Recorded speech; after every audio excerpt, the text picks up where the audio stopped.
Hello everyone and welcome back to the channel. In the last year in gaming video, we reviewed 1997, which is considered one of the greatest years in gaming history.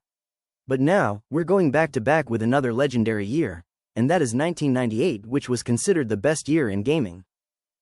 1998 was another incredible year for gaming and pop culture overall. A lot was happening around the world. President Bill Clinton was impeached following the Monica Lewinsky scandal. The Good Friday Agreement was signed, helping bring peace to Northern Ireland. And one of the biggest companies in the world today, Google, was officially founded in 1998. At the movie theaters, audiences watched massive hits like Armageddon, Saving Private Ryan, There's Something About Mary, Rush Hour, Blade, and Pixar's A Bug's Life. On television, new shows debuted that would become iconic, including That 70s Show, Charmed, Dawson's Creek, Celebrity Deathmatch, and MTV's Total Request Live. The music charts were packed in 1998. Songs like You're Still the One by Shania Twain, Believe by Cher, The Boy Is Mine by Brandy and Monica, Faith by Limp Bizkit and Hard Knock Life, Ghetto Anthem by Jay-Z were everywhere. In sports, the Denver Broncos defeated the Green Bay Packers in Super Bowl 32, giving the Broncos their very first Super Bowl championship and ending the AFC's long Super Bowl losing streak. Meanwhile, Michael Jordan and the Chicago Bulls defeated the Utah Jazz in the NBA Finals, but shortly afterward, Jordan announced his retirement, ending one of the greatest dynasties in basketball history. Over in baseball, the New York Yankees swept the San Diego Padres to win their 24th World Series title. And in professional wrestling, Stone Cold Steve Austin defeated Shawn Michaels at WrestleMania 14 to win the WWF Championship, helping launch the legendary Attitude Era. But while all this was happening, 1998 became one of the greatest years in gaming history. Sony and the Sony PlayStation continued dominating the gaming industry with some of the biggest releases of all time, including a sequel to one of the biggest survival horror games ever made and the return of a legendary franchise from the 1980s. Meanwhile, Nintendo had a massive year with one of the greatest sequels ever made and the debut of several brand new franchises that would become gaming legends. So today, we're taking a look back at why 1998 is considered one of the greatest years in gaming history. 1. PlayStation continues its dominance in gaming. For the third consecutive year, Sony's PlayStation continued its dominance in the gaming industry in 1998. By this point, the original PlayStation had become the hottest console in the world, selling over 43 million units worldwide. And with the console now priced around $149.99, more and more households were finally able to own one. It's honestly incredible to think about because just a few years earlier, many people believed Sony entering the gaming industry would fail. Back in the early 90s, Nintendo and Sega were the kings of gaming, and Sony was mainly known for electronics, TVs, stereos, and music. A lot of gamers didn't think Sony had any chance of competing in the console market. But by 1998, Sony proved everybody wrong. The PlayStation had become the must-own console thanks to its huge library of games, strong third-party support, memory card system, CD-based technology, and marketing that connected with older teenagers and adults. Sony wasn't just making games for kids anymore, they were making gaming feel cool, edgy, and mainstream. Developers across the globe were now bringing their biggest titles to the PlayStation because the system was selling incredibly well. Whether it was racing games, RPGs, sports titles, fighting games, survival horror, or platformers, the PlayStation had something for everybody. Sony was clearly thriving, and the PlayStation brand was becoming a worldwide phenomenon. And in 1998, the company would release some of the most important and legendary games ever made, helping cement the PlayStation as the king of gaming heading into the next generation. 2. Metal Gear Solid brings stealth action to a whole new level. Back in 1987, legendary game designer Hideo Kojima created the original Metal Gear, a game where players controlled a soldier named Solid Snake as he infiltrated an enemy fortress known as Outer Heaven. The game introduced stealth gameplay at a time when most action games were all about non-stop shooting and fighting. But in 1998, Kojima would take the franchise to a whole new level with Metal Gear Solid on the PlayStation. In Metal Gear Solid, players once again took control of Solid Snake, who is sent on a mission to infiltrate a secret nuclear weapons facility on Shadow Moses Island in Alaska.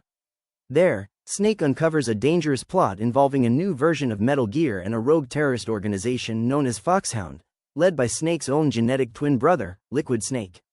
What made Metal Gear Solid so groundbreaking was its stealth gameplay.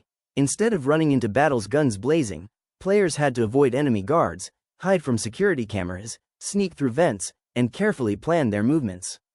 If enemies spotted you, alarms would go off and soldiers would swarm the area. It made players think differently compared to other action games at the time. But the game wasn't just about gameplay, it also featured one of the deepest and most cinematic stories gaming had ever seen. The story dealt with war, genetics, nuclear weapons, betrayal, and Snake struggling with his own past and inner demons. Along the way, Snake receives support from familiar allies like Roy Campbell, who communicates with Snake through the codec system, along with Dr. Naomi Hunter, Mei Ling, and Natasha Romanenko. Snake also meets new allies, including Meryl Silverberg and Otacon, who would become one of the franchise's most beloved characters. Metal Gear Solid was considered one of the best games of 1998 and became a true system seller for the PlayStation. The game showed that video games could deliver cinematic storytelling on the same level as Hollywood movies, and it helped redefine what gaming could be. After more than a decade, Hideo Kojima had officially turned Metal Gear into one of gaming's greatest franchises, and Solid Snake was back and better than ever. 3. Nintendo 64 was still strong, but beginning to struggle. In 1998, Nintendo was still finding success with the Nintendo 64. Technically, the Nintendo 64 was considered more powerful than the original PlayStation, featuring impressive 3D graphics, smooth performance, and some of the best first-party games in the industry. But despite all of that, the Nintendo 64 was beginning to lose momentum in the console war.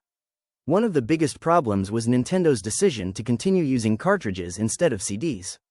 While cartridges loaded games faster and were harder to pirate, they also had very limited storage space compared to PlayStation discs.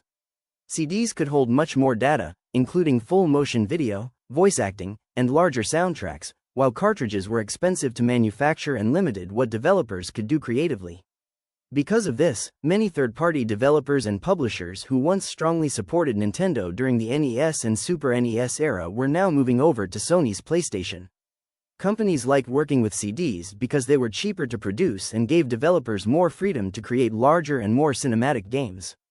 As a result, Nintendo started losing support from several major third-party studios, and many gamers criticized the Nintendo 64 for having fewer RPGs and mature titles compared to the PlayStation. Still, despite these struggles, the Nintendo 64 remained the second best-selling console of 1998 and still had plenty of firepower left. Nintendo's first-party games continued to be some of the best in the industry, and many gamers who owned a PlayStation also owned a Nintendo 64. While Sony dominated the market overall, Nintendo still had loyal fans and several major games that would help define 1998 as one of the greatest years in gaming history. 4. The Legend of Zelda, Ocarina of Time. In late 1998, Nintendo released what many people consider not only one of the greatest games of all time, but one of the most important video games ever made, The Legend of Zelda, Ocarina of Time for the Nintendo 64. Ever since the original The Legend of Zelda released on the NES, the Zelda franchise had already become one of Nintendo's biggest series. But Ocarina of Time completely changed gaming forever by successfully bringing Zelda into the world of 3D gameplay. In the game, players once again controlled Link, a young hero chosen to stop the evil King Ganondorf from taking over the Kingdom of Hyrule and obtaining the legendary Triforce. What made Ocarina of Time so revolutionary was how massive and immersive the world felt for its time. Players explored fields, forests, mountains, villages, temples, and dungeons in ways that had never really been seen before in gaming. The game introduced mechanics that would later become standard in 3D adventure games, including the Z-targeting lock-on system, horseback riding with Epona, cinematic storytelling, and context-sensitive controls. The game also featured time travel, allowing Link to switch between being a child and an adult, which played a major role in both the story and gameplay puzzles. Combined with its emotional soundtrack, memorable characters, and incredible dungeon design, Ocarina of Time delivered an experience that felt truly epic. Critics and gamers immediately praised the game upon release. Many magazines and websites gave it perfect scores, and some even called it the greatest video game ever created. It became a major system seller for the Nintendo 64 and proved that Nintendo still had some of the best first-party developers in the world despite losing ground to Sony's PlayStation. Even today, Ocarina of Time is still remembered as one of the most influential games ever made. Its gameplay mechanics inspired countless future games, and for many gamers, 1998 simply would not be complete without the legendary adventure of Link in Ocarina of Time. 5. Resident Evil 2 is back and scarier than ever. One of the most anticipated sequels of 1998 was Resident Evil 2, and somehow, Capcom made the game even bigger, darker, and scarier than the original. Following the success of the first Resident Evil, fans were excited to return to the world of survival horror. But Resident Evil 2 took everything from the first game and expanded it on a massive scale. The game follows two protagonists. The first is rookie police officer Leon S. Kennedy, who arrives in Raccoon City on his very first day as a cop. The second is Claire Redfield, who is searching for her missing brother, Chris Redfield. Unfortunately for both of them, they arrive in Raccoon City only to discover complete chaos. The city has been overrun by zombies and horrifying creatures caused by the Umbrella Corporation's deadly virus outbreak. One of the coolest things about Resident Evil 2 was its scenario system. Players could choose either Leon or Claire, and each character had their own storyline, weapons, interactions, and different experiences throughout the game. This gave the game replay value because events would change depending on who you played first. Along the way, players encountered terrifying monsters, mutated creatures, giant reptiles, and one of the scariest enemies in gaming history, Tyrant, also known by fans as Mr. X, a nearly unstoppable monster that hunted players throughout the game like a horror movie version of the Terminator. The game also introduced several iconic characters to the franchise, including Ada Wong, the mysterious spy who works closely with Leon, and Sherry Birkin, the young girl Claire protects during the outbreak. Resident Evil 2 became one of the best-selling and highest-rated games of 1998. It proved that survival horror was no longer just a niche genre, it had become mainstream. To many fans, Resident Evil 2 is still considered one of the greatest games in the franchise, and over 20 years later, Capcom would successfully remake the game for a whole new generation of gamers.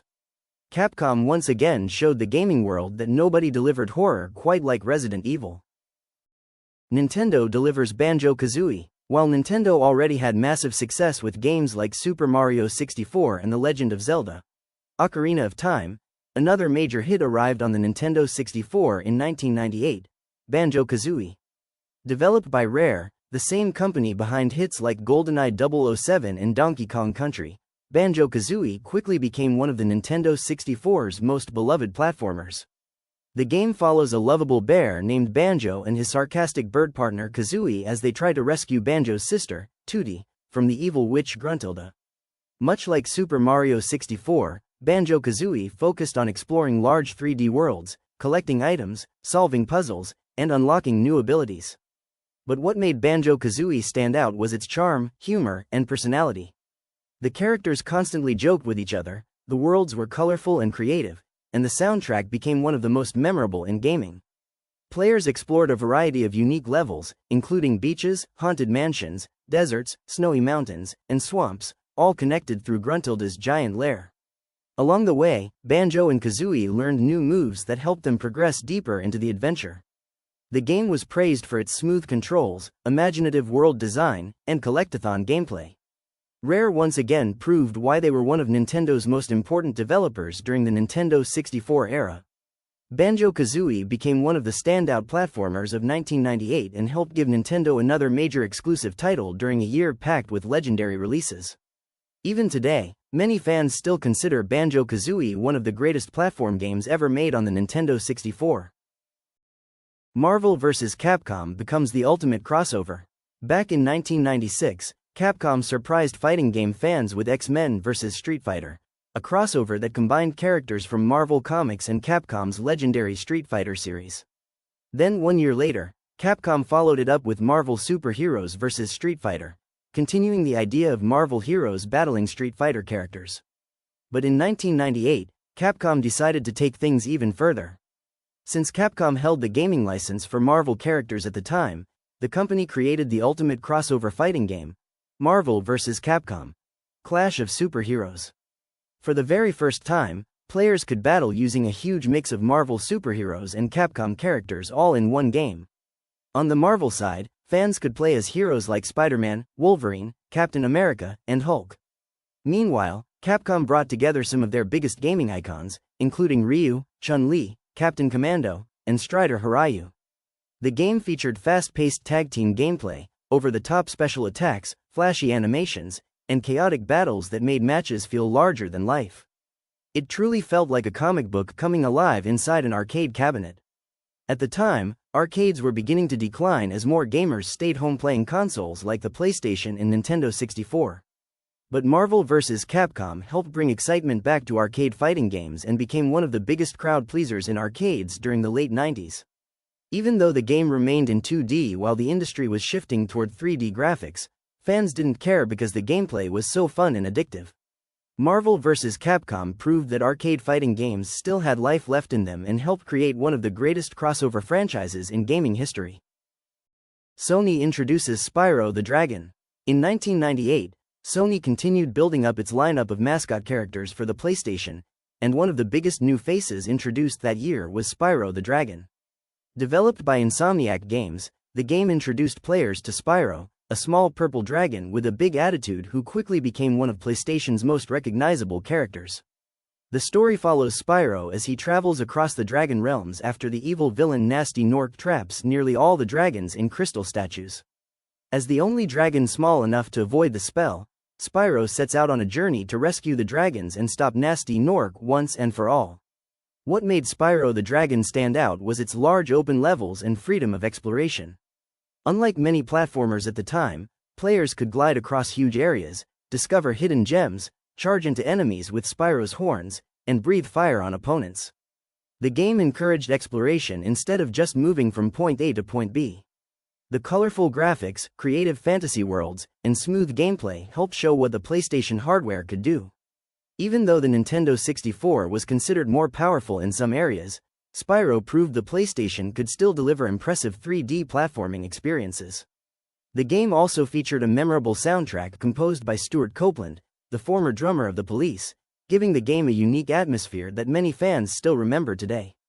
Spyro the Dragon became a huge success for Sony and helped establish another major PlayStation franchise.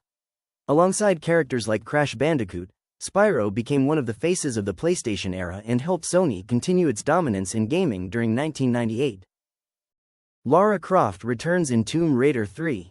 By 1998, Lara Croft had become one of the most recognizable video game characters in the world and easily one of the biggest female gaming icons of the decade. Lara Croft was everywhere during the late 90s. She appeared in comic books, magazines, commercials, action figures, and even had real-life models portraying her at gaming events and conventions. At this point, Tomb Raider wasn't just a video game franchise anymore. It had become a worldwide pop culture phenomenon. And in 1998, Eidos Interactive released Tomb Raider 3 for the PlayStation and PC. The game once again followed archaeologist-adventurer Lara Croft as she traveled across the globe searching for 4 mysterious pieces of a powerful meteorite artifact. Her journey took players to locations including India, Nevada, London, and the South Pacific, featuring dangerous traps, puzzles, hidden secrets, and deadly enemies along the way.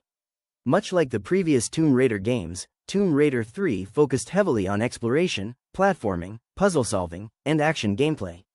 The levels were larger and more difficult this time around, making the game more challenging for players.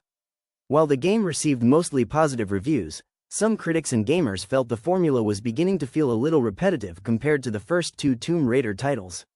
It wasn't considered as groundbreaking as the original game, but it still sold very well because Lara Croft remained incredibly popular.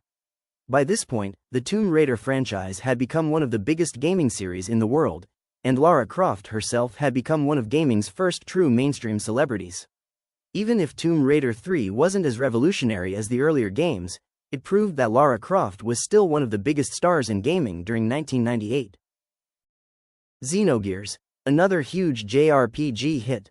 While the PlayStation was already dominating with action games, platformers, and survival horror titles, the console also became the home for Japanese RPGs during the late 1990s. And one of the most unique RPGs released in 1998 was Xenogears. Developed by Square, the same company behind Final Fantasy VII, Xenogears stood out from other RPGs because of its deep story, mature themes, and giant mech battles. The game follows a young man named Fei Fong Wang, who discovers he has a mysterious connection to powerful machines known as gears. After a tragic accident destroys his village, Faye becomes caught in a massive conflict involving war, politics, religion, and ancient secrets that could change the fate of the world. What made Xenogears different from many RPGs at the time was its storytelling. The game explored philosophical and psychological themes rarely seen in video games during the 1990s. It dealt with identity, memory, human existence, and even religious symbolism, making it feel much more mature compared to other RPGs of the era. The gameplay also mixed traditional turn-based combat with martial arts-style combos and giant mech battles, giving players a unique experience compared to other role-playing games on the market. Although Xenogears wasn't as mainstream as games like Final Fantasy VII, it quickly gained a passionate fanbase and became one of the most respected JRPGs on the PlayStation. Many gamers praised its ambitious story, memorable soundtrack, and emotional moments. 1998 was truly an incredible year for RPG fans, and Xenogears proved once again that the PlayStation had become the go-to console for Japanese role-playing games during the late 90s. Half-Life changes first-person shooters forever. In 1998, another groundbreaking game arrived, but this time on the PC gaming side, and that game was Half-Life. Developed by Valve Corporation, Half-Life would completely change how people viewed first-person shooters. Before Half-Life, many shooters mainly focused on non-stop action and multiplayer gameplay. But Half-Life combined action with storytelling in a way that felt revolutionary at the time. The game follows scientist Gordon Freeman, who works at a secret research facility called Black Mesa. During an experiment, something goes horribly wrong, opening a portal that allows alien creatures from another dimension to invade the facility. What follows is a desperate fight for survival as Gordon battles aliens, dangerous military soldiers, and other horrifying creatures while trying to uncover what exactly happened at Black Mesa. What made Half-Life so unique was how immersive it felt. Unlike many games at the time, the story unfolded in real time without cutting away to cinematic cutscenes. Players experienced everything directly through Gordon Freeman's eyes, making the game feel more realistic and intense. The game also featured smarter enemy AI, scripted events, environmental storytelling, and a darker atmosphere that helped separate it from other shooters of the era like Doom and Quake. Half-Life received massive praise from critics and gamers and quickly became one of the most influential PC games ever made. It helped prove that first-person shooters could deliver deep storytelling and cinematic experiences while still keeping fast-paced action. The success of Half-Life would also help launch Valve into becoming one of the most important gaming companies in the industry, and years later, the franchise would continue influencing shooters for generations to come. 1998 wasn't just an incredible year for console gaming. PC gaming was also evolving rapidly, and Half-Life was one of the biggest reasons why. Star Wars. Rogue Squadron brings back the epic space battles. By 1998, Star Wars was becoming hugely popular once again. Thanks to the success of the expanded universe novels, comic books, re-releases of the original films, and Kenner producing a brand new line of action figures, a whole new generation of kids and longtime fans were getting back into Star Wars. And with Star Wars Episode 1, The Phantom Menace only 1 year away, excitement for Star Wars was building everywhere. One of the biggest Star Wars games released in 1998 was Star Wars Rogue Squadron for the Nintendo 64.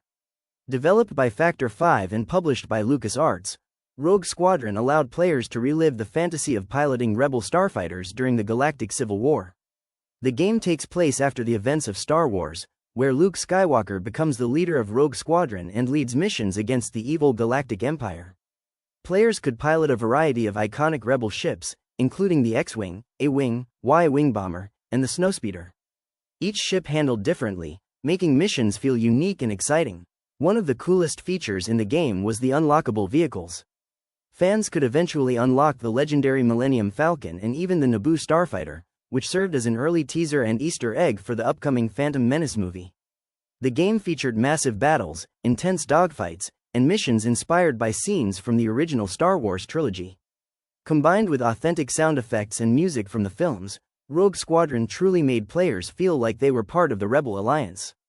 If you were a Star Wars fan and owned a Nintendo 64 in 1998, then Star Wars games on the system were some of the best experiences available, and Rogue Squadron became one of the most beloved Star Wars games ever made. It perfectly captured the excitement and fantasy of Star Wars space combat and remains a fan favorite to this very day. WCW vs. WWF. The Monday Night Wars come to gaming. In 1998, professional wrestling exploded back into mainstream popularity thanks to the legendary Monday Night Wars between World Championship Wrestling and World Wrestling Federation. Every Monday night, millions of fans tuned in to watch either WCW Monday Nitro or WWF Monday Night Raw.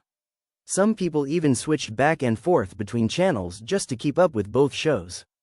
Wrestling had become one of the hottest things on television again, featuring huge personalities, shocking storylines, and unforgettable rivalries. Whether you were Team WWF or Team WCW, one thing was certain: wrestling games became incredibly popular during this time. On the WCW side, THQ released WCW and WWF Revenge for the Nintendo 64. Developed by Aki Corporation, the game became one of the most beloved wrestling games of the era. Players could choose from a huge roster of WCW stars, including Goldberg, who was one of the hottest wrestlers in the business at the time, along with stars like Diamond Dallas Page, Raven, and members of the New World Order. The game also featured both versions of the NWO faction, NWO Hollywood led by Hulk Hogan and the NWO Wolfpack led by Kevin Nash. Meanwhile, on the WWF side, fans received WWF Warzone, allowing players to step into the Attitude Era with some of the biggest superstars in wrestling. Gamers could play as legends like Stone Cold Steve Austin, The Rock, and The Undertaker as WWF's popularity continued growing rapidly. The Monday Night Wars didn't just dominate television, they also became a huge part of gaming culture in 1998. Wrestling fans could finally bring the rivalry home and battle it out with their favorite wrestlers and factions.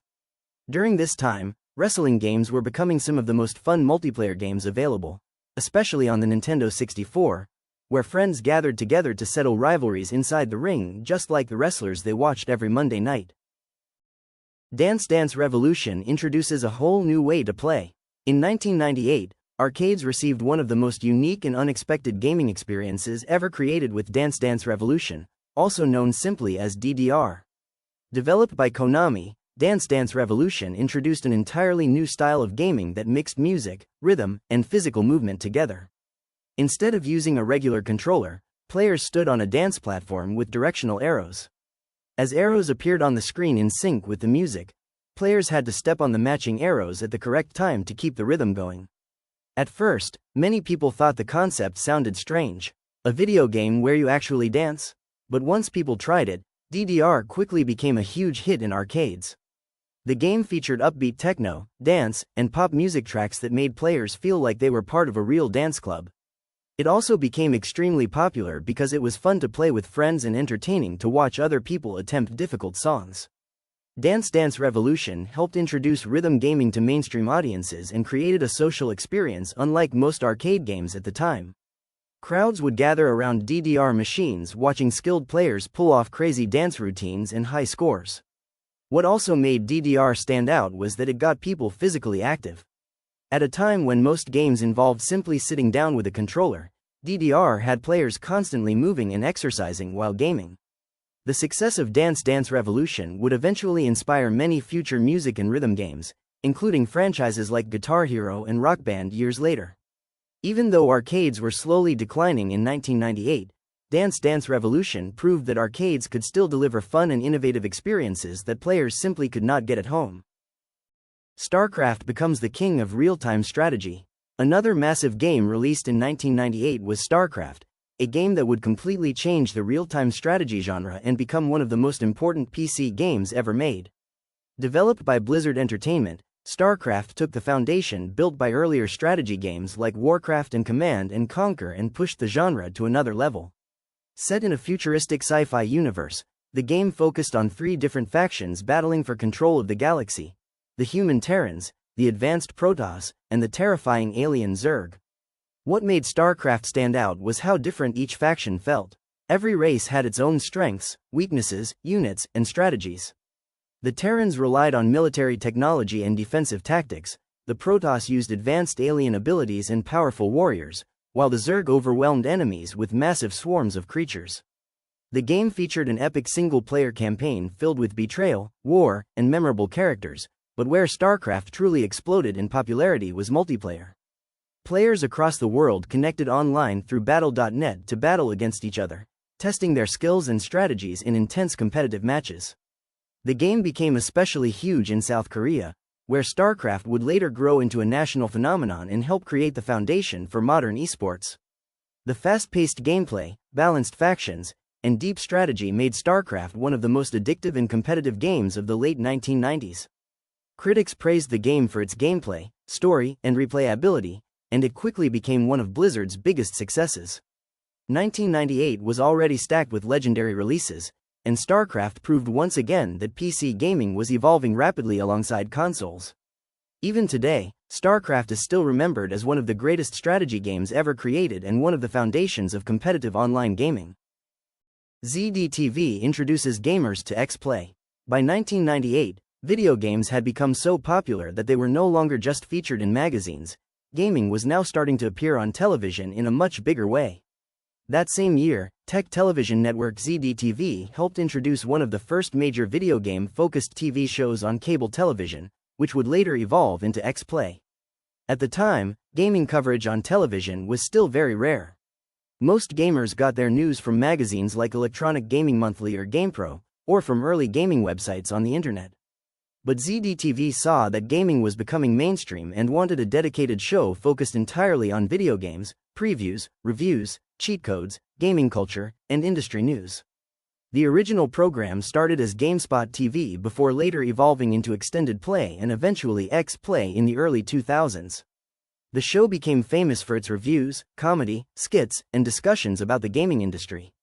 For many gamers growing up during the late 90s and early 2000s, X-Play became one of the first places where they could watch video game reviews and gaming discussions directly on television. It helped gaming feel more mainstream and gave gamers a dedicated TV program they could finally call their own. The show would later feature iconic hosts like Adam Sessler and Morgan Webb, becoming a huge part of gaming culture during the 2000s. As gaming continued to grow in popularity, shows like X-Play helped pave the way for future gaming media, YouTube creators, live streams, and modern gaming coverage that we see everywhere today. 1998 wasn't just about the games themselves, it was also the beginning of gaming becoming a bigger part of mainstream entertainment and television culture.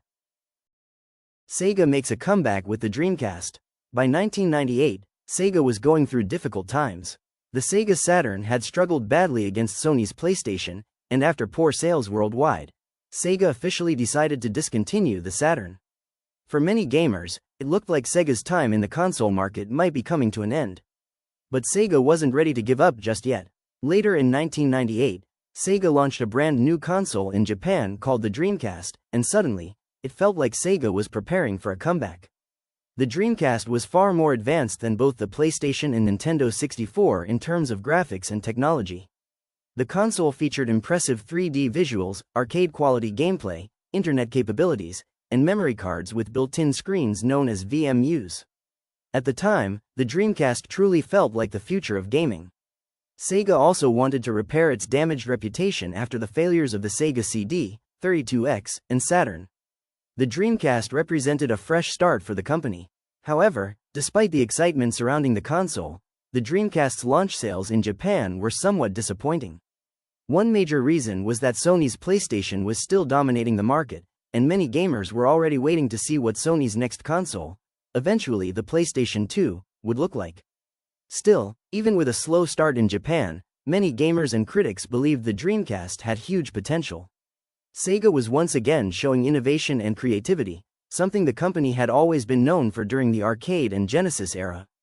And while the Dreamcast struggled early in Japan, the following year in North America, the console would launch to massive excitement and one of the biggest console launches ever at the time. Once again, Sega was back in the console race. But the big question was, how long could they survive against Sony's growing dominance? 1998 once again proved why it is considered one of the greatest years in gaming history. The year was packed with incredible sequels, brand new franchises, and revolutionary games that changed the industry forever. Sony and the PlayStation continued dominating the gaming market with hit titles like Metal Gear Solid, Spyro the Dragon, and Resident Evil 2. These games helped define the PlayStation era and showed just how massive Sony had become in the gaming industry. Meanwhile, Nintendo delivered one of the greatest games ever created with The Legend of Zelda, Ocarina of Time, a game that would influence adventure games for generations to come. Resident Evil 2 continued pushing the survival horror genre to new heights, while Lara Croft remained one of gaming's biggest icons with Tomb Raider 3.